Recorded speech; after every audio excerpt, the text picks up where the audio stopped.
सागर जी भोपाल से। राधा। महाराज जी, मुझे माँ भगवती से लगाव है। महाराज जी, मेरी कुल देवी अलग स्वरूप में है और मेरी इष्ट अलग स्वरूप में। मेरी इष्ट माँ शारदा है और कुल देवी अलग हैं। महाराज जी, माँ की थोड़ी कृपा प्राप्त हुई तो समझ आया कि सब उन्हीं के रूप हैं, वो एक ही हैं। महाराज जी, मैं कोई नाम नहीं जपता, मैं केवल माँ माँ माँ ऐसा जपता हूँ। महाराज जी, क्या मैं केवल माँ माँ कहूँगा तो माँ आ जाएंगी ना? महाराज जी, मैंने कई उपासकों से सुना है कि माँ बहुत परीक्षा लेती हैं। महाराज जी, जब माँ की दृष्टि हम पर पड़ जाए और वो परीक्षा लेना शुरू कर दें तो हमें कैसे पता लगेगा कि वो परीक्षा ले रही हैं अभी? पहली बात तो माँ भी तो भगवान का ही नाम है। किसका प्रश्न है? माँ भी तो भगवान का ही नाम है, पर उसके साथ जोड़ना पड़ेगा दुर्गा माँ या काली माँ। माता जी के अनंत नाम है, उनमें से एक नाम जोड़ लो ना, फिर माँ।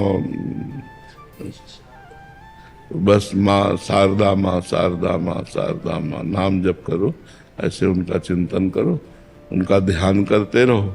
और परीक्षा की बात तो जितना पढ़ाई होती है उतनी परीक्षा होती है। अगर हम 5 क्लास में पढ़ रहे हैं तो 5 क्लास की परीक्षा होगी, 10 वाली तो होगी नहीं। तो ऐसे ही कितना हम माँ के नज़दीक पहुँच रहे हैं, वो जैसे परीक्षा ना हो तो हम क्लास बढ़ ही नहीं सकते। परीक्षा से एक क्लास बढ़ते हैं, हमें परिपक्वता मिलती है परीक्षा से। तो वो परीक्षा कोई हमें नीचा दिखाने के लिए नहीं है, वो हमें परिपक्व करने के लिए होती है। जहाँ हम कमज़ोर होते हैं वहीं हमें पुष्ट किया जाता है, फिर आगे बढ़ाया जाता है। तो दुर्गा सप्तशती का पाठ करते हो? हाँ, दुर्गा सप्तशती का पाठ करो और देवी का मंत्र भी जपो। माँ का मंत्र है ना दुर्गा सप्तशती में। धैर्य जी मुंबई से। राधे राधे महाराज जी। महाराज जी, जैसे मनुष्य शरीर बहुत मुश्किल से मिलता है महाराज, इनका पूरा भाव है कि सत्पुरुषों का संग भी बहुत दुर्लभ है महाराज जी। बट कहते हैं कि सत्पुरुषों के मिलने से पुंज खत्म हो जाता है महाराज जी। तो कह रहे हैं कि वो जो कौन किसने कहा? नहीं, जैसे मतलब संत दर्शन से पुण्य बढ़ते हैं, संत महापुरुषों के मिलन से पाप नष्ट होते हैं। संत दरस जिम पातक टरई, पातकों को पाप का नाश होता है, पुण्य का नाश थोड़ी होता है। पुण्य तो बढ़ता है तीर्थ जाने से, संत दर्शन करने से, महापुरुषों के सानिध्य से, तो पुण्य हमारे बढ़ते हैं। ये कैसी बात आ गई? पाप करने से पुण्य नष्ट होते हैं और वो पाप संतों के दर्शन से नष्ट होते हैं। संत दरस जिम पातक टरई, ऐसा समझ में आता है महाराज जी। एक उसमें कहते हैं कि पुण्य पुंज बिन मिले ना संता। हाँ, तो हमारे पुण्य एकत्रित हुए तो संतों का सानिध्य मिला, तो उससे और पुण्य पुष्ट होगा। इनका ऐसा भाव है कि पुण्य पुंज जो थे उससे तो संत मिल गए, उससे तो हम गाड़ी मोटर सब कुछ ले सकते थे। नहीं नहीं, वो तो एकत्रित है ही, और पुण्य बन गया, और पुण्य बन गया। ऐसा थोड़ी कि पुण्य नष्ट हो गया, नहीं नहीं। बहुत पुण्य एकत्रित हुए अनेक जन्मों के, तब संतों का सानिध्य हुआ तो उससे वो पुण्य और पुष्ट हो गए और हमारे पुण्य बढ़ गए। अब ऐसे पुण्य बढ़ेंगे जिससे भगवान मिल जाएंगे। संत दर्शन का मतलब है भगवान से मिलने की सूचना। अगर सत्संग मिल गया, सच्चे साधु मिल गए, तो इसका मतलब भगवान भी मिल जाएंगे। रिया शर्मा जी। राधे महाराज। राधे राधे महाराज जी। महाराज जी, जब हम भगवान की पूजा करते हैं तो हमें ये लगता है कि हमें ये मिल जाए, हमें वो मिल जाए, हमारी ये इच्छाएं पूरी हो जाएं। तो महाराज जी, हमारी ये सोच सही है क्या? मतलब हम इसे पूरा सही भी नहीं कह सकते और गलत भी नहीं कह सकते। गलत इसलिए नहीं कह सकते कि भगवान सबके पिता हैं और स्वामी हैं, और हमको जो जरूरत है तो अपने पिता और स्वामी से ही कहेंगे। सही इसलिए नहीं कह सकते कि ऐसे महान पुरुष, महान परमात्मा को रिझा करके हम बहुत घटिया चीजें मांग रहे हैं, नाशवान चीजें मांग रहे हैं। ये सब परिवर्तनशील चीजें हैं। जैसे किसी सम्राट को प्रसन्न कर लें और कहें साहब 1 वर्ष के लिए भैंस का चारा दे दीजिए और हमारा भोजन दे दीजिए, तो बहुत घाटे में हो गए ना। सम्राट को प्रसन्न करके एक मतलब क्या चीज मांगी? अगर उससे कह देते तो एक गांव का गांव दे देता, पूरे जीवन की गुजारा दे देता। लेकिन हमारी मांगने की सामर्थ्य ही नहीं है, हमारी मांगने की भी सामर्थ्य नहीं।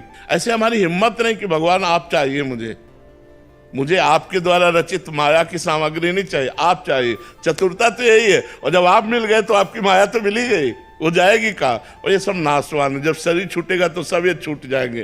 तो हमें लगता है मांगना चाहिए, पर भगवान से इतना प्यार करे कि मांग के साथ प्यार खत्म ना हो जाए, हमारा प्यार बढ़ता जाए। हमारा वो दे ना दे, हमारा प्यार बढ़ता जाए। भगवान का मिलना सत्य है, उनसे जो वस्तु मिलती है वो सब असत्य है। क्योंकि मकान मिलना, रुपया मिलना, पैसा मिलना है 4 दिन का जीवन है। जब जीवन ही खत्म हो गया तो ये सब किस काम में आएंगे? तो ऐसे आवश्यक हमारे जीवन में भगवान की आवश्यकता है। आप मिल जाओ प्रभु। जैसे एक तरफ 1 किलो सोना रख दिया जाए और एक तरफ पारसमणि रख दी जाए। पारसमणि सोना बना देती है लोहे को स्पर्श करके।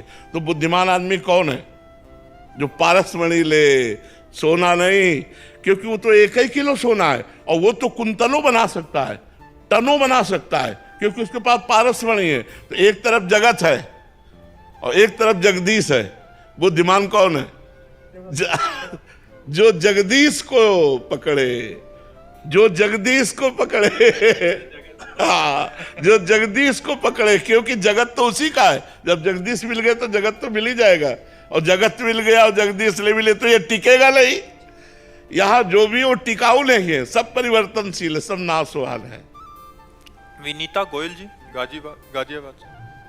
महाराज जी, संपूर्ण समर्पण पर भी मन में इतनी बेचैनी क्यों? अभी समर्पण हुआ नहीं इसलिए बेचैनी है। किसी का भी हो, अभी समर्पण हुआ नहीं इसीलिए बेचैनी है। आपने मान लिया है संपूर्ण समर्पण। जिस दिन संपूर्ण समर्पण हो जाएगा उस दिन ये लक्षण आ जाएंगे: निर्भय, निश्चिंत, निशोक, विपरीत भावना का त्याग, समस्त संशयों का नाश। ये 5 चीजें अपने आप आ जाएंगी। निर्भयता छा जाएगी, क्योंकि हम भगवान की शरण में हो गए ना, तो सबसे बड़े भगवान है। निश्चिंत हो गए, अनंत ब्रह्मांडों का सृजन करने वाला मेरा प्रीतम, अब क्या चिंता करना। वो सर्वत्र है, सर्वज्ञ है। जब सर्वज्ञ है तो उसे पता है हमारी बात, तो हमें चिंता क्या करना। निशोक, किसी भी वस्तु के नाश पर या व्यक्ति के विछोह पर उसे शोक नहीं होता, क्योंकि वो अपने मन को प्रीतम प्रभु में लगाए हुए है और हमारे हृदय में ही है, इसलिए उसे कोई शोक नहीं होता। विपरीत भावना इष्ट के किसी भी विधान में नहीं होती। जो ही प्यारो करे सोई मोहि भावे। वो विपरीत भावना नहीं रखता कि ऐसा क्यों कर दिया, और कभी संशय नहीं होता। ये 5 बातें जिसके हृदय में आ जाए तो जान लेना हमारा समर्पण ठीक है। निर्भय, निश्चिंत, निशोक, विपरीत भावना का त्याग और संशय का त्याग। हेमंत जी, राधे राधे राधे महाराज जी। महाराज जी, जीवन क्या है? इसे परिवार एवं समाज की सेवा में लगाना चाहिए, भगवत प्राप्ति में? समाज और परिवार की सेवा में लगाते हुए भगवान नाम जप करना चाहिए। पापाचरण से बचना चाहिए, नशाखोरी से बचना चाहिए, और खूब नाम जप करते हुए मेहनत करके धन कमाना चाहिए। उससे परिवार का पोषण करना चाहिए। समाज की सेवा, परिवार की सेवा, अपने शरीर की सेवा और भगवान का भजन, यही मनुष्य जीवन का कर्तव्य है।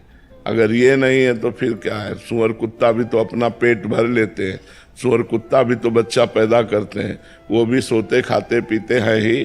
फिर हम में उनमें अंतर क्या रह गया? हम समाज सेवा कर सकते हैं, हम दान पुण्य कर सकते हैं, हम धर्म से चल सकते हैं, हम भगवान का नाम जप कर सकते हैं, मेहनत से धन कमा के परिवार का पोषण कर सकते हैं। ऐसा करना चाहिए। मेधा पौदार जी, राधे राधे महाराज जी। महाराज जी, भगवान पे अति निष्ठा, मतलब बहुत ज्यादा निष्ठा कैसे बनाएं? जैसे मीरा जी की थी, जैसे गजानन की नारायण पे थी, आजकल इस कलयुग में संभव है महाराज जी? संभव है पर कठिन है। असंभव नहीं है पर कठिन है, क्योंकि सबसे पहली शर्त है जननी जनक बंधु सुतदारा, तन धन धाम सुहृद परिवारा, और सबकी ममता ताग बटोरी, मम पद मनहि बांध बटोरी। यही हम फेल हो जाते हैं, पहली शर्त में फेल हो जाते हैं। सबकी ममता ताग बटोरी, मम पद मनहि बांध बटोरी। कहीं प्यार नहीं, एकमात्र भगवान से। सब जगह का प्यार समेट कर भगवान के चरणों में निरंतर भगवान की स्मृति, निरंतर भगवान का चिंतन, तो जैसी मीरा जी की स्थिति थी वैसी ही हो जाएगी। देखो, पहली शर्त मीरा जी की पूर्ण हुई, मेरे तो गिरधर गोपाल दूसरो न कोई। यहां हम इतना तो बोल सकते हैं मेरे तो गिरधर गोपाल, लेकिन ये नहीं बोल सकते दूसरो न कोई। ईमानदारी से अभी कहीं शरीर, कहीं मन, कहीं परिवार, कहीं भोग, कहीं कुछ, कहीं दूसरो न कोई। सबकी ममता ताग बटोरी, मम पद मन ही बांध बर डोरी। एकमात्र श्री भगवान से अपना संबंध, बस हो गया। फिर क्या है? फिर तो निष्ठा बढ़ती चली जाएगी। फिर तो जैसे गोपीजन कहती है, कान भये प्राण में और प्राण भये कान में, ये में ना जान पड़े कान है कि प्राण है। कैसी महामहिमामयी स्थिति, कान भये प्राण में, प्राण भये कान में, और उधो ये में ना जान पड़े कान है कि प्राण है। कान ही प्राण है, प्राण ही कान है। भगवान उनके प्राण बन गए, प्राण में भगवान हो गए। कैसे महिमा, ये स्थिति आ जाती है, ये स्थिति। बस खूब भजन करे, डट के भजन से आएगी। जितना नाम जप करोगे, भजन करोगे, वो सबकी ममता बटोर कर भगवान के चरणों में, और जहाँ एकमात्र भगवान, बस जीव का जितना आध्यात्मिक उल्लास उन्नति है वो सब प्रकाशित हो जाए, जीव का परम कल्याण हो जाएगा। सुभद्रा जी गुजरात से। राधे राधे महाराज जी। महाराज जी, हम सब भगवान के अंश हैं, हम सब भगवान में से ही उत्पन्न हुए हैं और अतः अंत में भगवान को ही पास जाना है। तो महाराज जी, भगवान ने ये जन्म और मृत्यु बनाया ही क्यों? सब उनके ही हैं, तो भगवान अपने अंश ही अपने पास क्यों नहीं रख लेते अपने अंश को?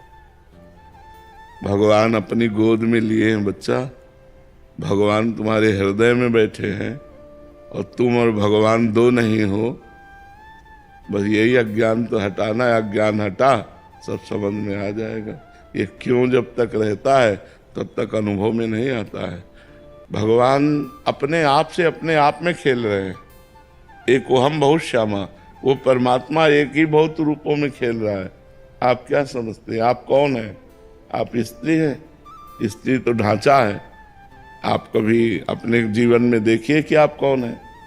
आप परमात्मा के स्वरूप हैं भाई। परमात्मा ने नहीं फंसाया, आप खुद फंस गए हो। अपने को शरीर मान करके, अपने को भोगों में मान करके खुद फंस गए हो। नाम जप करो, सब ठीक समझ में आ जाएगा। किसका प्रश्न है? हाँ, खूब नाम जप करो, नाम जप से बन जाएगा। परमात्मा ने नहीं फंसाया है। अंश कहने मात्र का होता है। जैसे गंगा जल से एक चम्मच लो तो गंगा जल, एक टैंकर भरो तो गंगा जल। तो गंगा जल है, चाहे एक बूंद हो चाहे। तो ऐसे पूर्ण परमात्मा है, उसका अंश भी परमात्मा स्वरूप है। लेकिन आप अपने को कहाँ परमात्मा स्वरूप जान रहे हो? आप अपने को स्त्री जान रहे हो, आप अपने को मनुष्य मान रहे हो। तो साधना करो, ज्ञान उत्पन्न हो, तब ये बात जान पाओगे। कोई फंसाव नहीं है। हम खुद फंसे हुए हैं, हम खुद पकड़े हुए हैं। माया कोई नहीं है, हम ही भ्रम किए हुए हैं। हमारे भ्रम का नाम ही माया है। भ्रम नष्ट हो जाए, जासु कृपा सब भ्रम मिट जाई, गिर जा सोई कृपाल रघुराई। अब आराधना करो, नाम जप करो, तो सब ठीक हो जाएगा, सब समझ में आ जाएगा। अच्छा, अब जैसे प्रश्न हो कि भगवान ने संसार क्यों बनाया, बोले को हम बहुत श्यामा, भगवान ने अपने आप को बनाया। तो भगवान ने अपने आप को बनाया क्यों? अब इसका क्या उत्तर है? मान लो हम क्यों पर क्यों लगाते जाएं तो इसका कोई अंत थोड़ी है। भगवान ने ऐसा क्यों किया, कि अगर जानना है ऐसा क्यों किया तो सिद्धांत है, भजन करो जान जाओगे। भजन बिना ये बातें बुद्धि से थोड़ी समझ में आएंगी। हमारी बुद्धि है बहुत छोटी, भगवान है समुद्र। तो एक सीपी से समुद्र नापा जा सकता है क्या? ऐसे असंख्य सीपियां अगर लग जाएं तो भी समुद्र को उलीचा नहीं जा सकता। ऐसे हम सब मिल करके अपनी बुद्धि लगाए तो भी भगवान कैसे हैं, कितने हैं, पार नहीं पा सकते। भजन करो तो आपकी बुद्धि में वो कृपा करके अनुभव करा देंगे, आपको ज्ञान हो जाएगा, पक्का ज्ञान हो जाएगा। जैसे हैं, जितने हैं, वो आपकी बुद्धि में प्रकाशित हो जाएंगे। पर भजन करना पड़ेगा, डट के भजन करो। परम जी। राधे राधे महाराज जी। महाराज जी, मेरा प्रश्न है कि सच्चे मन से प्यार या स्नेह करने पर सामने से वैसा स्नेह क्यों नहीं प्राप्त होता जी? है ही नहीं तो कहाँ से प्राप्त हो? किसी के हृदय में प्यार है नहीं, स्वार्थ नृत्य कर रहा है। प्यार का नाटक करके हम अपने स्वार्थ की पूर्ति करते हैं। प्यार कहाँ है बच्चा? हमें तो खोजने पे भी कहीं प्यार नहीं दिखाई दे रहा। अब आपकी दृष्टि स्वार्थ युक्त है, इसलिए आपको लग रहा है कि कोई आपको प्यार कर रहा है। कोरा स्वार्थ। प्यार तो नहीं। प्यार ये होता है कि जैसे हम आपसे प्यार कर रहे हैं तो आपको हम सुखी देखना चाहते हैं कि आप कैसे सुख प्राप्त करें, आप कभी दुखी ना हो, आपको कभी कष्ट ना हो, तो हम आपसे प्यार कर रहे हैं। लेकिन यहाँ का है, जरा सा प्रतिकूल हो गया तो सब गया, जितना प्यार था सब मिट्टी में मिल गया। ये प्यार थोड़ी होता है, ये प्यार नहीं। प्यार का बहुत ऊंची वस्तु है प्यार। प्यार का मतलब आप जिससे प्यार करते हो उसको सुख देना, वो सुखी रहे। अगर वो तीसरे से प्यार करके सुखी है तो आशीर्वाद देगा वो अंदर से, भगवान तुम्हें सुखी रखे, तुम सदैव सुख में रहो, हम इसी बात से देखकर सुखी रहेंगे कि आप सुखी हो। कहाँ ऐसा प्यार? तो प्यार तो बच्चा यहाँ मिलना असंभव है।